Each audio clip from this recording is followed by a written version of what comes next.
Jenny and Alex were both sitting. Today, Jenny remembers an incident that happened to her in the past. She didn't want to remember the incident, but what about the memories? What we want to forget is often remembered. She loved Peter very much, but she had never imagined that Peter would become the enemy of her life. Peter was a handsome young man, with blue eyes, lips red. There was a pull in her eyes. When she collided with the eyes of a young woman, then doom would come. That young woman would become crazy about her. Peter didn't talk much. Jenny and she met 2 years ago at Villa Farnese in Italy, where some of her friends had come for a party. Peter was also drinking beer in a corner alone at a table. Some of Jenny's friends got busy gambling, while some had her girlfriends. They started dancing with her on the floor. Jenny was alone when her eyes fell on Peter sitting at the corner table. She reached out to him. Simple courtesy ensued. Jenny said to Peter, "Would you like to dance with me?" Peter smiled and said, "Of course not." And the two started dancing. When Jenny and Peter came close during the dance, Jenny's heart started beating loudly. Her touch was making her drowsy. She felt that if she stayed with him for a while, she would be seduced. When I looked at my friends, they were about to return. Her friend Elina came up to her and was a little surprised to see her with Peter. Then she asked Jenny to walk. When Jenny was leaving, she put her phone number in Peter's pocket. All the friends were drunk. They enjoyed the party fiercely, returned to their respective homes. Jenny lived next door to Elina's. On the way, Elina asked about Peter, so Jenny said, "I don't know much about him, just his name is Peter." She told him, and he lives here at his uncle's house. Elina laughed jokingly and said, "Dear, stay away from him. His eyes are a big murderer. I can't forget his face. There was so much hypnosis in him." "You're right, you're not so obsessed with him," Jenny laughed. Then they both went home. In the morning, Jenny slept till late.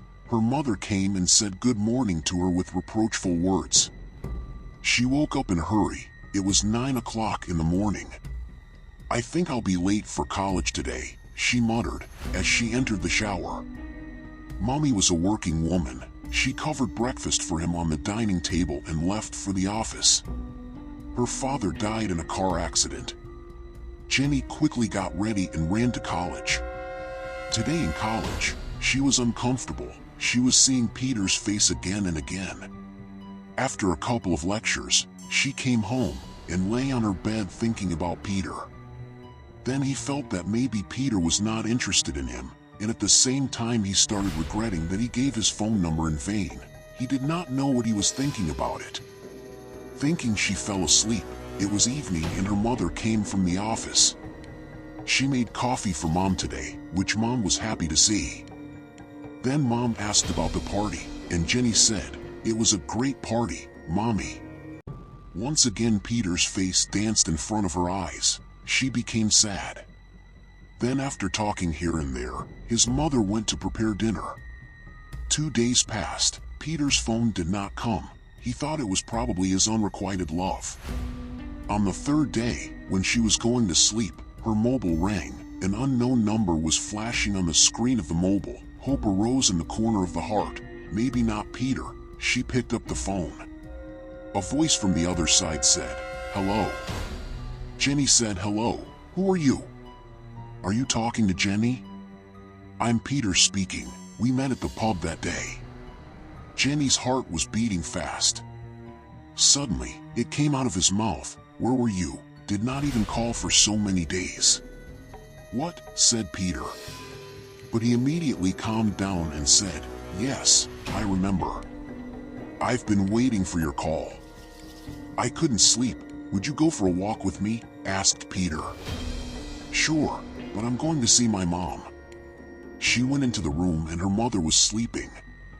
She was relieved and told Peter on the phone that she was coming out of the house.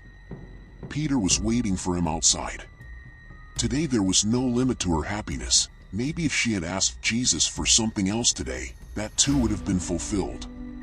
Peter smiled lightly when he saw her. They walked a long way together. Due to the light of the street lights and the full moon, the night seemed to be bathed in light, from which Peter's company was feeling warm even in the cold night.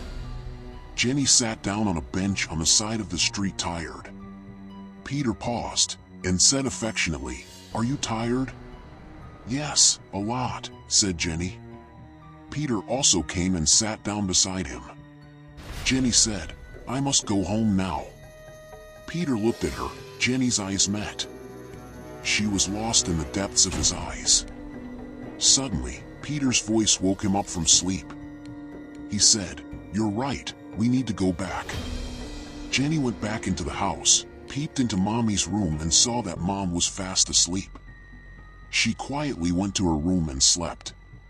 Now they started meeting daily. He always met at night. Jenny would go to college during the day and wait for her call at night. As soon as I got a call from him, all my fatigue would go away. I would feel very comfortable being with him. One day Jenny asked me, "What do you do?" He told the name of an antique shop that he works there. Jenny's love was growing by the day. Sometimes Jenny would ask Peter to meet during the day, and he would avoid saying, "I have a lot of work." She had begun to dream of the future with Peter. Just a few days later, it was Jenny's 21st birthday. He invited all his friends to his birthday. Peter was specially invited by Jenny. She wanted to introduce him to her mother and friends. Alex was a childhood friend of Jenny's, and his family now live in Madrid. He liked Jenny since childhood. He especially came from Madrid to express his love on Jenny's birthday. But he felt he had lost his love. Someone else had come into Jenny's life. He felt the closeness of Peter and Jenny. He went out of the party and sat alone in the garden. It was dark outside, and Elina came out, not seeing her at the party. Elina knew what Alex's feelings were for Jenny. He told Alex, "Jenny is completely overshadowed by Peter's love, even though I don't know why I find Peter so mysterious." Alex was startled by Elina's words, but he did not take her words seriously and thought it appropriate to get out of their way by becoming the embodiment of surrender like a defeated lover. Alex left the next day, without having met Jenny. Jenny felt so bad, her best friend who came for her and stayed so far away from her. Peter hadn't met Jenny since her birthday. Jenny was worried about him because he was looking very sick that day. Jenny had also asked him, "Are you fine? Are you not sick?" He shrugged it off, saying, "Hey, I'm fine, it's weak." Jenny called several times, but Peter did not pick up the phone. Finally, she fell asleep tired. At around 12 o'clock, Peter called, but being in a deep sleep, he did not pick up the phone. The next morning, as soon as Jenny woke up, Mom told that the police had come to Elina's house. Elina was killed by someone. Her body was found near the cemetery in a very mutilated state. Seeing the body of Elina, everyone was speculating, how did it come so far at night? It was attacked and killed by a dreaded animal, but this was the second such case for the police. Just 2 days ago, the mutilated corpses of 2 young men were found from the bushes here. Police said there was an animal in the area. I got a call from Peter that night. Jenny was in a bad mood.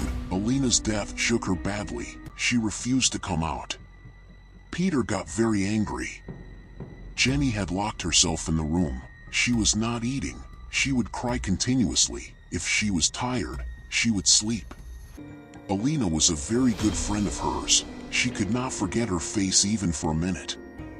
Jenny's mother was very upset. Then there was a knock on the door. Jenny's mother opened the door. Elina's mother was standing in front of her. She had a letter in her hand. She said, "This Elina has left a letter to Jenny. We didn't even tell the police about it."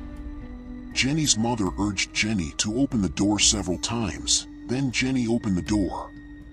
With sad eyes, Elina's mother held the letter to Jenny. "What's that?" Jenny asked in surprise. "I don't know. I found a letter on his table addressed to you, so I came to give it to you." Jenny. Read quickly. Maybe he feared his own murder, and he wrote this letter. Jenny opened the letter quickly. Her eyes widened in astonishment as she read it. Elina wrote, "Dear Jenny, I've found out something about Peter. He's not a normal person. He's probably a vampire. You won't believe me. You remember, on your birthday, when you went out the night to see off Peter, and two boys were passing by the night, drunkenly sneering at you both. Peter told you to go in, and you came in. At that time I was at the window, the light was off, everything was clearly visible in the light of the street light. After you left, I saw that Peter's hand was very long and those bikers were pulled in front of him with the bike. I watched because the light went out at the same time. After that, the police found the bodies of those boys in the mutilated bushes. I'm sure Peter did it all. Today Peter was standing near your house. I am not sleeping. After some time he started returning. I understood that you must be sleeping. I will know his truth today.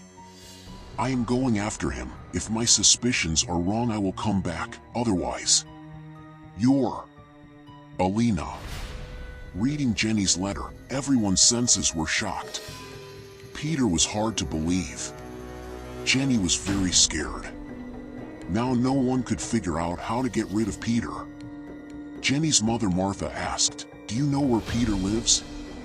"He told me he worked at Philip's antique shop. That shop is very close to the cemetery." Martha said, "Don't worry, I'll go to church right now and ask Father William for some solutions." Elina's mom said, "Jenny and I go to that antique shop and find out." Jenny's mom Martha said, "Both of them went to the antique shop. In the shop, many old and auction items of many centuries were kept. Many people were engaged in shopping for antique items. Jenny asked her mother to keep the shop owner involved in showing the goods, and she inspected the shop very closely. It started to happen. She saw a cellar below. She got down to avoid the eyes of the people around. It was dark inside. When he turned on the light of the mobile, his eyes widened with surprise. About 10 coffins were kept there. What is the use of the coffin in the antique shop? He wondered. She slowly started moving forward. All the coffins had their names written on them. As he moved forward, his eyes fell on a coffin on which was written Cristiano Peter. It was now clear that Peter was a vampire. He was the one who murdered Elina. At this time, all the vampires are asleep, their powers are weakened, their powers increase at night. She quietly came upstairs. Her mom had liked some antique stuff and was waiting for Jenny. Jenny motioned for them to hurry up as soon as they arrived. Her mother followed Jenny without question. Jenny told her mother what she saw in the basement. Elina's mother also came with her. Father said to Jenny, "Did he bite you somewhere?" Jenny said, "No, Father. My child, Jesus is very kind. May Elina's soul rest in peace. That child has saved you with her life. You can compete with Peter in the daytime. These forces become very powerful at night. You do this, scatter mustard seeds on the roof of your house and all around. It's holy water, and wild rose twigs and sunjolly wood. Cross it across his chest when you get a chance." Father said. After Father left, the three of them became anxious again. Martha whispered in his ear some plans, and everyone agreed. The three put all the goods in the bag and left for the shop. The store was crowded. Jenny stood beside the shop owner, wearing a deep-necked t-shirt and mini skirt. Dark lipstick, boots, open long hair, expensive perfume looked absolutely doomed. Philip, the owner of the shop, was twice as old as he was fat. No one has ever given him the line in Jenny. Oops, doom. Jenny's narcissism began to slip on. Jenny came close to him and whispered in his ear, "I need some special attention from you." The owner of the shop gritted his teeth and said, "Sure. What can I do for you?" Jenny said, "Do you have that many antique collections in your shop?" "I don't find them special." Philip said, "So you need something special." "Yes, you're smart enough," said Jenny. Philip took Jenny to one of his warehouses. The road was clear. Martha called Dad.